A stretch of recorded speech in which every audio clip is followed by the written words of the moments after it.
સુરત શહેરના ઉધના મગદલા રોડ પર રૂડ ગામ ખાતે જોલી પાર્ટી પ્લોટની સામે આવેલી ખુલ્લી જગ્યામાં કેબિન મૂકવા બાબતે મારામારી થઈ હતી।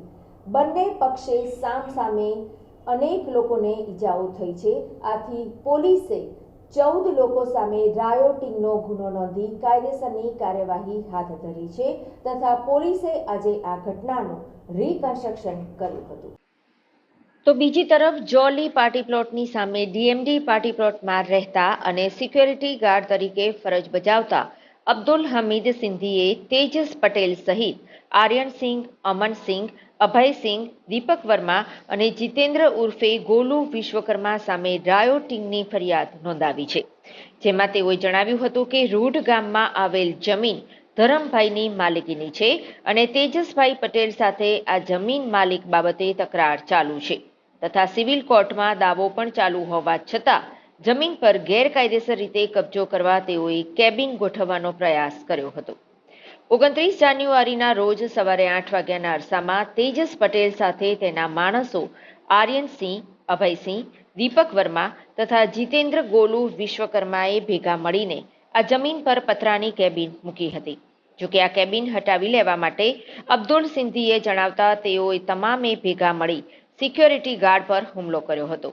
તમામે ભેગા મળી લોખંડના સળિયા તથા છૂટા પથ્થરો વડે સિક્યોરિટી ગાર્ડ પર હુમલો કરી 4 થી 5 સિક્યોરિટી ગાર્ડને ઈજા પહોંચાડી હતી।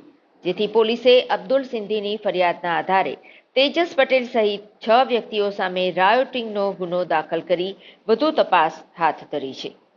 સુરત સિટીમાં ઉમરા પોલીસ સ્ટેશનની હદમાં રૂંટ ગામમાં એક ડીએમડી પાર્ટી પ્લોટ છે જેના ઉપર હવે ધરમભાઈ પટેલની જગ્યા છે અને ધરમભાઈ પટેલના સિક્યુરિટીના માણસો, પ્રાઇવેટ સિક્યુરિટીના માણસો ત્યાં હતા અને આ દરમિયાન બપોરમાં 2 વાગ્યાની આજુબાજુ એક તેજસભાઈ પટેલ કરીને માણસ છે એ બીજા માણસાને એવો પ્રોમિસ કર્યો કે આ જગ્યા મારી છે અને તમે અહીંયા કન્ટેનર મૂકીને ચાય પાણીનો વ્યવસાય કરી શકો। તો તે લોકો અને તેજસભાઈ બધા મળીને ત્યાં એક કન્ટેનર મૂક્યો હતો।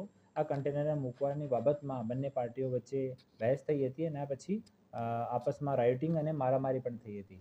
તો આ વિષયમાં ફરિયાદ મળતા ઉમરા પોલીસ સ્ટેશનમાં 2 રાયોટિંગની ફરિયાદ આમને સામને દાખલ કરવામાં આવી છે અને ટોટલ 14 આરોપીઓને અટક કરવામાં આવ્યો છે અને તમામ આરોપી છે હવે ઉમરા પોલીસ સ્ટેશનની કસ્ટડીમાં છે। અરેસ્ટ, મેડિકલ અને પંચનામાની ફોર્માલિટી ચાલુ છે। એના પછી નામદાર કોર્ટના સમક્ષ રજૂ કરીને આનો પોલીસ કસ્ટડી માંગવામાં આવશે અને એવી કોઈ પણ બાબત જો છે એવી કોઈ મારામારી ન્યુસેન્સ છે એને ટોલરેટ કરવામાં આવશે નહીં અને ત્યાં અમે જો પાર્ટી પ્લોટના માલિક છે અને બીજા જો મેનેજર માણસો છે એની ભૂમિકાની ચકાસણી પણ અમે કરી રહ્યા છીએ।